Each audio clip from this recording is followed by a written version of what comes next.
देख रहे हैं इंडिया डेली 24/7 और आपके साथ मैं हूं जिया कौशिक। हाथी के दांत दिखाने कुछ और खाने कुछ और। ये पुरानी कहावत आज अमेरिका के सब घोषित वैश्विक चौधरी डोनाल्ड ट्रंप पर बिल्कुल सटीक बैठती है, जो खुद को कंगाली का और कर्ज के दलदल में धंसे होने के बावजूद दुनिया को परमाणु महाविनाश की धमकियां बांट रहे हैं। ईरान ने जब पूर्व सुप्रीम लीडर अयातुल्ला अली खामनाई के जनाजे में पूरा देश आंसुओं के समुद्र में डूबा हुआ था, ठीक उसी समय व्हाइट हाउस में बैठे ट्रंप ने गीदड़ भभकी दे डाली और कहा कि या तो ईरान उनके साथ परमाणु सरेंडर की डील करे, वरना अमेरिका 1 घंटे में उसे पूरी तरह तबाह कर देगा। लेकिन ट्रंप शायद ये भूल गए कि गीदड़ भभकी देने से कुछ नहीं होता और गीदड़ की जब मौत आती है तो वो शहर की तरफ भागता है। आज का ईरान वो पुराना देश नहीं जिसे डराकर काम निकाला जा सके, बल्कि ये परमाणु हथियारों के उस मुहाने पर खड़ा एक अभेद किला है जिसके पास अमेरिका को पल भर में राख करने की अचूक ताकत है। इस पूरी खबर का असल निचोड़ ये है कि एक तरफ ईरान अपने सर्वोच्च नेता के गम में डूबे होने के बावजूद लाल समंदर यानी रेड सी से लेकर ओमान की खाड़ी तक अमेरिकी और इजरायली जहाजों को थू थू कर कर जला रहा है, तो दूसरी तरफ ट्रंप अपनी डूबती हुई शाख बचाने के लिए ईरान को दबाने की नाकाम कोशिश कर रहे हैं। जब वहां दाल नहीं गली तो रूस के राष्ट्रपति पुतिन को फोन लगाकर यूक्रेन युद्ध रुकवाने की भीख मांगने लगे। पुतिन ने भी ट्रंप को उनकी औकात याद दिला दी और 2 टूक शब्दों में कहा कि दुनिया का फैसला अब अमेरिका नहीं बल्कि रूस और उसके साथी तय करेंगे, जिसके बाद ऐसा लगता है कि ईरान और रूस मिलकर बहुत जल्द वॉशिंगटन की ईंट से ईंट बजाने वाले हैं। ईरान के सर्वोच्च राष्ट्रीय सुरक्षा परिषद ने ट्रंप को इस खोखले अल्टीमेटम पर जो करार तमाचा जड़ा है, उसने अमेरिकी घमंड के परकच्चे उड़ा दिए और दुनिया को दिखा दिया है कि असली सुप्रीम पावर कौन है।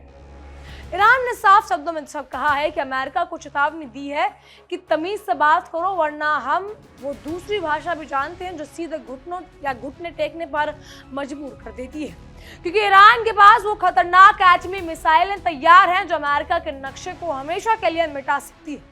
ट्रंप दावा कर रहे हैं कि उन्होंने ईरान के रडार सिस्टम को ध्वस्त कर दिया और इतिहास की सबसे बड़ी नौसैनिक नाकाबंदी की है, लेकिन हकीकत यह है कि ओमान के तट पर एक अज्ञात मिसाइल ने अमेरिकी और पश्चिमी देशों के तेल टैंकर के परखच्चे उड़ा दिए और अमेरिकी खुफिया एजेंसियां हाथ मलती रह गई।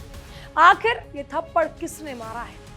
ट्रंप अपनी जनता को ठगने के लिए ये कह रहे हैं कि वो महज 1 घंटे के भीतर ईरान के सारे पावर ग्रिड्स और पुलों को उड़ा कर सकते हैं, लेकिन सच्चाई ये है कि अमेरिका खुद अरबों खरबों डॉलर के कर्ज के नीचे दबा हुआ है और एक ऐसा भिखारी बन चुका है जो सिर्फ कागजी शेरों की तरह दहाड़ना जानता है। आइए इस महायुद्ध की पूरी पटकथा को बारीकी से समझते हैं कि कैसे ईरान का ये परमाणु चक्रव्यूह ट्रंप की पूरी सल्तनत को हमेशा के लिए दफन करने जा रहा है और मिडल ईस्ट का ये सुलगता बारूद कब पूरी दुनिया को तीसरे विश्व युद्ध की आग में झोंकने वाला है। खामनाई के जनाजे के आंसुओं को कमजोरी समझने की भूल वॉशिंगटन को इतनी भारी पड़ेगी कि खुद ट्रंप को छिपने की जगह नहीं मिलेगी, क्योंकि ईरान के कौम शहरों के ऐतिहासिक जमकरण मस्जिद से उठा ये आक्रोश अब एक परमाणु तूफान का रूप ले चुका है। जब खामनाई और उसके परिवारों के सदस्यों के ताबूत को इराक और मशहद के पवित्र रास्तों से ले जाया जा रहा था, तब लाखों की भीड़ ने कसम खाई थी वो अमेरिकी साम्राज्यवादी के इस रावण का अंत करके ही दम लेंगे। ट्रंप ने बहुत चालाकी से ईरान को 1 हफ्ते का समय दिया था कि वो अंतिम संस्कार निपटा ले, मानो अमेरिका पूरी दुनिया का विधाता।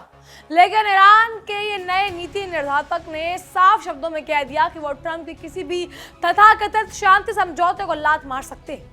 ईरान की सैन्य ताकत आज इस मुकाम पर है कि अगर अमेरिका ने एक भी मिसाइल दागने की गुस्ताखी की तो ईरान के अंडरग्राउंड न्यूक्लियर बंकरों से ऐसी तबाही निकलेगी कि न्यूयॉर्क और वाशिंगटन पल भर में शमशान घाट में तब्दील हो जाएंगे। अमेरिका जिसे अपनी सबसे बड़ी नौसैनिक नाकाबंदी कह रहा है, उसे ईरान के समर्थित हूती लड़ाकू और आदर्श ड्रोनों ने बार बार कागज की कश्ती की तरह डुबोया है, जिससे ये साफ है कि समुद्र के असली सुल्तान ट्रंप नहीं बल्कि ईरान के जाबाज हैं। और इधर ईरान का मुद्दा अभी रत्ती भर भी नहीं सुलझ पाया था कि ट्रंप अपनी आदत के मुताबिक बेगानी शादी में अब्दुल्ला दीवाना बनते रूस के राष्ट्रपति व्लादिमीर पुतिन को फोन घुमा बैठे और उन्हें यूक्रेन से डील करने की नसीहत देने लगे। शनिवार को पूरे 90 मिनट तक चली इस बातचीत ने ट्रंप की अपनी तरफ से बहुत कूटनीतिक बरसात बचाने की कोशिश की। उन्होंने अपने खास दूतों स्टीव विटकॉफ और जेरेड कुशनर को मॉस्को भेजने को लालच भी दिया, लेकिन पुतिन ने उन्हें साफ मना कर दिया और कड़क सबक सिखा दिया कि ट्रंप का चेहरा उतर गया। पुतिन ने हंसते हुए ट्रंप को युद्ध के मैदान की जमीनी हकीकत बताई कि रूसी सेना लगातार आगे बढ़ रही है और रणनीतिक रूप से बेहद अहम कोस्टानिक्वा शहर समेत कई नए इलाकों को अपने बूटों तले रौंद चुकी है। पुतिन ने ट्रंप को दो टूक लहजे में समझा दिया कि रूस किसी के टुकड़ों पर पलने वाला देश नहीं। कूटनीतिक समाधान तो होगा, लेकिन सिर्फ और सिर्फ रूस की शर्तों पर, जिसे पूरे डोनबास क्षेत्र पर रूस का झंडा लहराएगा। ट्रंप यूक्रेन के राष्ट्रपति जेलेंस्की को ढास बांधते रह गए कि वो तुर्की में होने वाले नेटो सम्मेलन में कुछ चमत्कार कर सकते हैं, लेकिन सच तो ये है कि पुतिन का एक ही परमाणु इशारा इस पूरे नेटो संगठन को इतिहास के पन्ने में समेटने के लिए काफी है, जिससे ट्रंप की भद पिटना तय है। लेकिन फिलहाल अमेरिका और ईरान के बीच क्या कुछ चल रहा है? क्या अमेरिका और ईरान की ये जंग जल्द मिटने वाली है या ये तीसरे विश्व युद्ध का आगाज होने वाली है? इन्हें सब पर देखते हैं हमारे सहयोगी नैमा की एक खास रिपोर्ट। और आइए बात कर लेते हैं इस समय की बड़ी वॉर ब्रेकिंग की। तेहरान में अली खामनेई की अंतिम यात्रा जारी है। बड़ी खबर, अली खामनेई की अंतिम यात्रा में जन सैलाब उमड़ पड़ा है। भयंकर गर्मी के बावजूद बड़ी तादाद में यहाँ पर लोग जुटे। भारी संख्या में लोगों ने खामनेई को श्रद्धांजलि दी है। खामनेई के हत्यारों के खिलाफ जमकर नारेबाजी की गई है। करीब 12 घंटे तक तेहरान की सड़कों पर अंतिम यात्रा गुजरी। तस्वीरें आपके सामने हैं और ये तस्वीरें क्लियर कर दर्शाती हैं कि किस तरह से अपने रहबर को अंतिम विदा देने के लिए लोग आतुर थे। कितना गमगीन है, कितना आक्रोश है उनके मन में। अमेरिका और इजराइल के खिलाफ लाखों लोगों ने खामनेई के समर्थन में झंडे, बैनर फहराए हैं और जिस तरह से लोगों का हुजूम यहाँ पर उमड़ा, उसने काफी बड़ा मैसेज कई अलग अलग देशों को दे दी, उन तमाम ताकतों को दे दी जो अभी भी ईरान की ताकत को हल्के में आंकने की कोशिश कर रहे थे। दूसरी बड़ी खबर, अली खामनेई के अंतिम दर्शन पर डोनाल्ड ट्रंप हैरान है।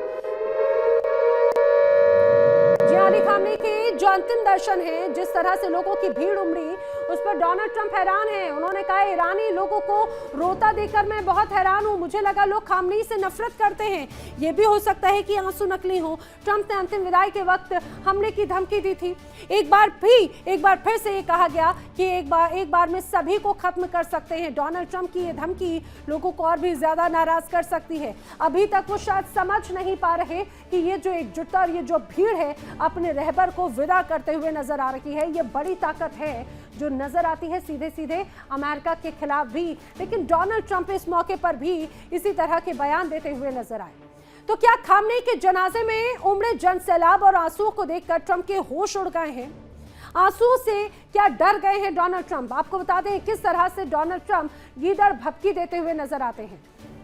एक हमले में सभी को खत्म किया जा सकता है, डोनाल्ड ट्रंप कह रहे हैं। हमले से हर वक्त तबाही मचा सकते हैं, लेकिन अमेरिका अभी ऐसा करने वाला नहीं है। अगर हमला करेंगे तो कोई बचने वाला नहीं है। फिर बात किससे की जाएगी? अमेरिका परमाणु वार्ता को बनाए रखना चाहता है। खामनेई के अंतिम दर्शन में जो लोग शामिल हो रखे हैं, जो लोग रो रखे हैं, उनको देखकर डोनाल्ड ट्रंप हैरान होते हैं। उनका कहना है कि हमें लगा कि लोग, ईरानी आवाम जो है खामनेई से नफरत करती है। शायद रोने वाले इन लोगों के आंसू नकली हो सकते हैं, ये डोनाल्ड ट्रंप का कहना है।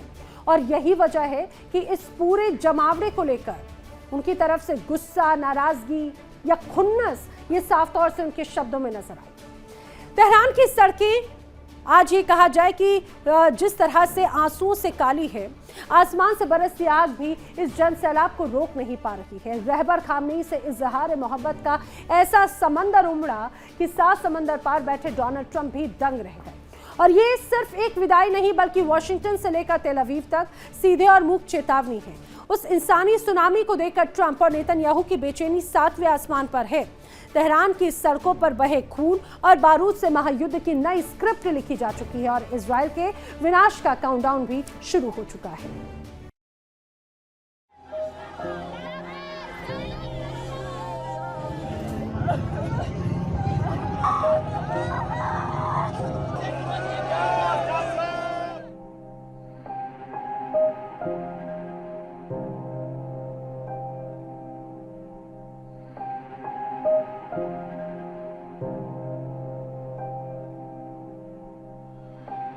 ईरान की तपती दोपहर, आसमान से बरसती आग, लेकिन तेहरान की सड़कों पर ना तो गर्मी का एहसास है, ना प्यास की शिद्दत।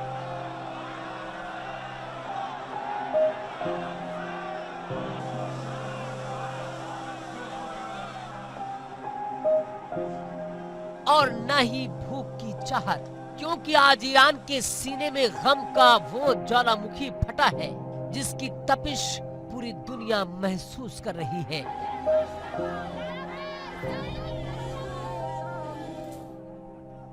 ये इजहार मोहब्बत है, ये अकीदत का वो मुजाहिरा है जिसने इतिहास के सारे पन्नों को पलट कर रख दिया। हजार नहीं, लाख नहीं, बल्कि करोड़ों लोगों का ये हुजूम गवाही दे रहा है कि रहबर को अलविदा कहने का जुनून किस कदर सर पर सवार है। शुक्रिया नैना। इस पूरे जियोपॉलिटिकल ड्रामे में सबसे मजेदार बात यह है कि ट्रंप खुद को दुनिया का मसीहा दिखाना चाहते हैं, लेकिन यूरोप के उनके अपने ही सहयोगी अब अमेरिका की नीतियों को ठेंगा दिखा रहे हैं। यूरोपीय आयोग इसी हफ्ते पर एक ऐसा आत्मघाती ऑपरेशन पेपर पेश कर रही है जो इजराइल की अवैध बस्तियों में बनने वाला सामानों पर कड़े प्रतिबंध लगाएगा, जिससे अमेरिका के पाले हुए देश इजराइल की कमर पूरी तरह टूट जाएगी।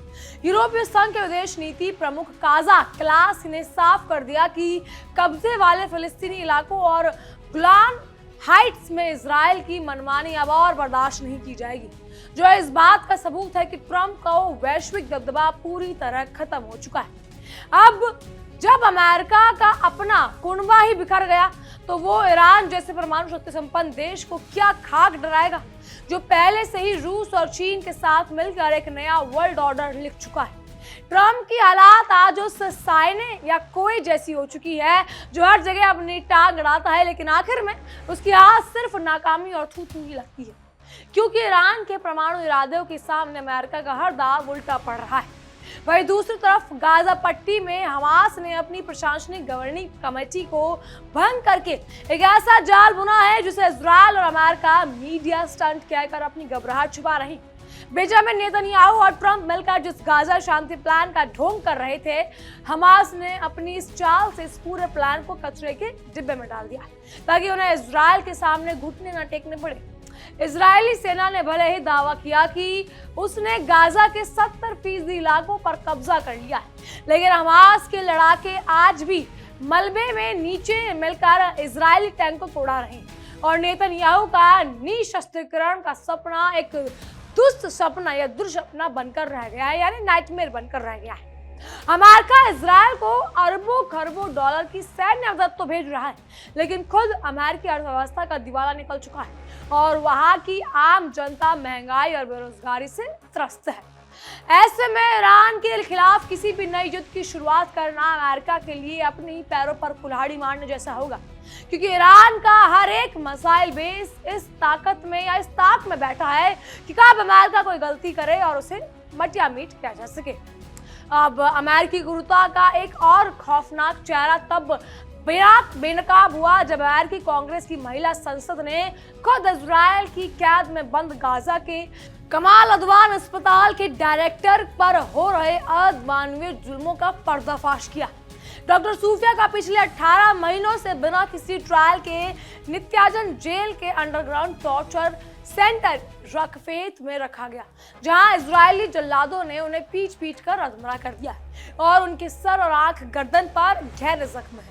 इस खुलासे ने अमेरिकी मानवाधिकारों की पूरी ढोंग को दुनिया के सामने थू करवा दी है और ईरान का ये साबित कर दिया है कि एक और मौका देकर अमेरिका और इजराइल की इस धरती के असली दानव है। ईरान ने इस मुद्दे को अंतर्राष्ट्रीय मंच पर उठाते हुए साफ कहा कि जो देश डॉक्टरों पर जुल्म करता है उसे सभ्यता की भाषा सिखाने का कोई हक नहीं है और इसका बदला केवल जंग के मैदान पर नहीं लिया जाएगा, बल्कि इसे बार बार ये याद दिलाया जाएगा कि इसने क्या करा है। ये घटना दर्शाती है कि अमेरिका अंदर से कितना खोखला और नैतिक रूप से गिरा हुआ है, जबकि ईरान अपनी सर्वभौमता और मानवता की रक्षा के लिए चट्टान की तरह खड़ा है। इस महासंग्राम के बीच लेबनान के राष्ट्रपति जोसेफ ऑन ने भी जुलाई के आखिर में व्हाइट हाउस में जाकर ट्रंप से मिलने के वाले हैं, जो इस बात का साफ संकेत देता है कि मिडल ईस्ट में अमेरिका के पैर पूरी तरह उखड़ चुके हैं और वो लेबनान के जरिए अपनी लाश बचाने की भीख मांग रहा है। राष्ट्रपति ऑन ने खुद माना है कि वह इजराइल के साथ होने वाले समझौते लेबनान के लिए आदर्श नहीं, लेकिन इजराइल के सैन्य गुंडागर्दी के सामने ये उनकी मजबूरी है, जिसे ईरान कभी स्वीकार नहीं करेगा। ईरान के हिजबुल्लाह गुट ने साफ कर दिया है कि लेबनान की धरती पर अमेरिका या इजराइल का कोई भी समझौता कभी टिक नहीं सकता, वरना एक ही रात में पूरे तेल अवीव को मलबे के ढेर में बदल दिया जाएगा। ट्रंप चाहे जितनी भी देशों की राष्ट्रपतियों को व्हाइट हाउस बुलाकर फोटो खिंचवा ले, लेकिन मिडिल ईस्ट की असली कमान आज भी ईरान के सुप्रीम लीडर के हाथों में ही सुरक्षित है। अमेरिका की हालात देखकर पूरी दुनिया हंस रही है। जो देश अपने पालतू इजराइल को हिजबुल्लाह और हमास से नहीं बचा पाया, वो ईरान को एक घंटे में तबाह करने की ख्वाब देख रहा है। समुद्र में चल रही इस शय और मात के खेल में साबित हो चुका है कि ग्लोबल मैरिटाइम रूट्स पर अब सिर्फ और सीधे तौर पर ईरान का सिक्का चलता है, जहां अमेरिका कोई भी जहाज सुरक्षित नहीं रख सकता। ओमान के लीमा इलाके में महज 8 समुद्री मील दूर जिस विशालकाय कमर्शियल तेल टैंकर पर आधी रात को भीषण मिसाइल अटैक हुआ, उसने अमेरिकी नौसेना के तथाकथित सुरक्षा की धज्जियां उड़ाकर रख दी। थू थू कर जलते रहे उस टैंकर की लपटों ने वॉशिंगटन के विनाशकारी ओवल ऑफिस में बैठे डोनाल्ड ट्रंप की नींद उड़ा दी है, क्योंकि ये हमला अमेरिकी नेकाबंदी के मुंह पर एक सीधा तमाचा है। सबसे हैरान करने वाली बात यह है कि इस हमले को अंजाम देकर हमलावर गायब भी हो गए और अमेरिका की आधुनिक तकनीक सिर्फ तमाशा देखती रह गई। यह ईरान की उस ताकत का ट्रेलर है जो बिना अपना नाम सामने लाए भी अमेरिका की पूरी अर्थव्यवस्था को समुद्र के बीचों बीच डुबोकर मार सकती है। अब समय दूर नहीं कि जब ट्रंप का ये अहंकार उन्हीं के विनाश का कारण बनेगा, क्योंकि ईरान ने साफ कर दिया कि अगर ट्रंप अपनी बदजुबानी से बाज नहीं आए तो परमाणु युद्ध की शुरुआत अमेरिका की धरती से होगी। ईरान के पास तेल का अगाध खजाना और परमाणु हथियारों की अजय शक्ति है, जबकि अमेरिका कर्ज के बोझ तले दबा हुआ एक ऐसा ढहता हुआ महल है जो बस एक जोरदार झटके का इंतजार कर रहा है। ट्रंप रूस को समझाने चले थे, लेकिन पुतिन ने उन्हें अच्छी तरह से आईना दिखा दिया और वो अब ईरान के सामने गिड़गिड़ाने के बहाने ढूंढ रहे हैं ताकि किसी तरह इज्जत ना बच पाए। विनाशकाल विपरीत बुद्धि के शिकार हो चुके डोनाल्ड ट्रंप को अब समझ आना चाहिए कि ईरान का अल्टीमेटम देना उनके जीवन की सबसे बड़ी भूल साबित होने वाली है। ईरान आज दुनिया का वो निर्वाध शहंशाह बन चुका है जिसके सामने अमेरिका नाम का ये भिखारी घुटने टेकने पर मजबूर है, और बहुत जल्द पूरी दुनिया वॉशिंगटन के इस घमंड को खाक में मिलते हुए देखेगी। इस परमाणु महाविनाश के बीच ईरान की जनता का गुस्सा 7वें आसमान पर है, क्योंकि वो अपने सर्वोच्च नेता के अंतिम विदाई के समय अमेरिकी की धड़धपकियों को कतई बर्दाश्त करने के मूड में नहीं। तेहरान से लेकर उनकी कौम तक हर गली मोहल्ले पर अमेरिका विद्रोही नारे गूंज रहे हैं और लोग हाथों में मिसाइलों के पोस्टर लेकर ट्रंप के पुतले फूंक रहे हैं। ईरान की रिवोल्यूशनरी गार्ड्स यानी IRGC ने अपने खुफिया अंडरग्राउंड मिसाइल सिटीज के दरवाजे खोल दिए, जहां हजारों हाइपरसोनिक परमाणु मिसाइलें सीधे वॉशिंगटन की तरफ लॉक की जा चुकी है। ट्रंप को लगता है कि वो अपनी कंगाली छुपाने के लिए दुनिया को जंग के मुहाने पर धकेल देंगे, लेकिन ईरान के कमांडरों ने साफ कर दिया है कि इस बार लड़ाई सिर्फ खाड़ी देशों तक सीमित नहीं रहेगी, बल्कि इसका असर सीधे अमेरिकी धरती पर देखने को मिलेगा। अमेरिकी शेयर बाजार इस तनाव के कारण पहले ही ऑन द मूव गिर चुके हैं, जिससे ये साबित होता है कि ईरान की एक हुंकार ही अमेरिका का आर्थिक ढांचा हिलाने के लिए काफी है। ट्रंप के आक्रामक नीति के पिछले असल में उनकी घरेलू राजनीति की नाकामी है, क्योंकि अमेरिका के भीतर बेरोजगारी और महंगाई की वजह से गृह युद्ध जैसे हालात बन चुके हैं। अपनी जनता का ध्यान भटकाने के लिए ट्रंप हमेशा विदेशी दुश्मनों की तलाश में रहते हैं, और इस बार उन्होंने ईरान जैसी महाशक्ति से पंगा लेकर अपने ही पैर पर कुल्हाड़ी मार ली। ईरान के परमाणु वैज्ञानिकों ने दावा किया है कि वो यूरोपीय या यूरेशिया के सबसे बड़े परमाणु संवर्धन केंद्र को अब तक का सबसे शुद्ध यूरेनियम तैयार कर चुके हैं, जो अमेरिका के किसी भी मिसाइल डिफेंस सिस्टम को भेदने में सक्षम है। ट्रंप की तथाकथित पैट्रियट मिसाइल प्रणाली पहले ही हूती ड्रोनों के सामने नाकाम साबित हो चुकी है, तो फिर वह ईरान के मुख्य सेना का सामना कैसे करेंगे? ये बात वॉशिंगटन के पेंटागन में बैठे जनरलों को भी अच्छी तरह पता है, इसीलिए वो अंदर ही अंदर ट्रंप के इस बेतुके और बचकाने बयान से बेहद डरे हुए और बेहद शांत करने की कोशिश कर रहे हैं। इधर मिडिल ईस्ट में आग लगी है और उधर पूर्वी यूरोप में रूस ने अमेरिका की सारी हेकड़ी निकाल दी, जिससे ट्रंप की वैश्विक शाख पूरी तरह मलबे के ढेर में बदल चुकी है। जब ट्रंप ने पुतिन को फोन लगाकर यूक्रेन के साथ समझौता करने का दबाव बनाया, तो पुतिन ने चाहे उन्हें याद दिलाया कि कमजोर शिकारी कभी शेर को डरा नहीं सकता। रूसी सेना डोनबास के मोर्चे पर जिस तेजी से यूक्रेन के गढ़ों को नेस्तनाबूद कर रही है, उसने नाटो देशों के पसीने छुड़ा दिए और जेलेंस्की अब बस एक रोता हुआ मोहरा बनकर रह गया है। ट्रंप ने दावा किया था कि वो 24 घंटे में युद्ध रुकवा देंगे, लेकिन पुतिन की एक ही डांट ने युद्ध के या ट्रंप के इस चुनावी जुमले की हवा निकाल दी और उन्हें चुपचाप फोन काटने पर मजबूर कर दिया। अब स्थिति ये है कि रूस और ईरान का ये रक्षा समझौता इतना मजबूत हो चुका है कि अगर अमेरिका ने ईरान की तरफ आंख उठाकर भी देखी तो रूस अपनी सबसे खतरनाक न्यूक्लियर पनडुब्बियों को अटलांटिक महासागर में तैनात कर देगा। इस त्रिकोणीय महासंग्राम में अमेरिका पूरी तरह अलग थलग पड़ा चुका है, क्योंकि उसके पुराने और वफादार यूरोपीय देश भी अब उसका साथ छोड़ने की तैयारी कर रहे हैं। यूरोपीय संघ द्वारा इजरायली बस्तियों के सामने सामानों पर प्रतिबंध लगाने की योजना इस बात का सीधा प्रमाण है कि दुनिया अब अमेरिका के दोहरे मापदंड से तंग आ चुकी है। एक तरफ ट्रंप खुद को शांति का दूत बताते हैं और दूसरी तरफ गाजा में डॉक्टरों और बेगुनाह बच्चों को ये इजरायली अत्याचारों को अपने मौन रहने की सहमति देते हैं। ईरान इस नैतिक कमजोरी को पकड़कर पूरी मुस्लिम दुनिया और ग्लोबल साउथ को अपने पीछे लांग कर लिया है, जिससे अमेरिका एक कोने में पड़ा हुआ वो भेड़िया नजर आ रहा है जो सिर्फ गुर्रा सकता है, जिसका शिकार नहीं कर सकता कोई। वॉशिंगटन के थिंक टैंक भी अब मानने लगे हैं कि अमेरिका का सुपर पावर का तमगा अब इतिहास बन चुका है। बहरहाल इन सब पर आपकी क्या राय है हमें कमेंट के जरिए जरूर बताइएगा। फिलहाल के लिए इतना ही। तमाम खबरों के लिए बने रहिए इंडिया 24/7 के साथ और देखते रहिए हमारी खास पेशकश विश्व युद्ध।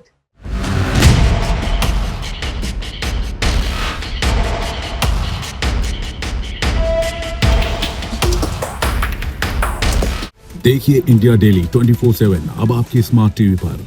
इंडिया डेली मौजूद है सभी डिजिटल प्लेटफॉर्म पर लाइव और लगातार। इंडिया डेली 24/7 हर दिन राष्ट्र को समर्पित।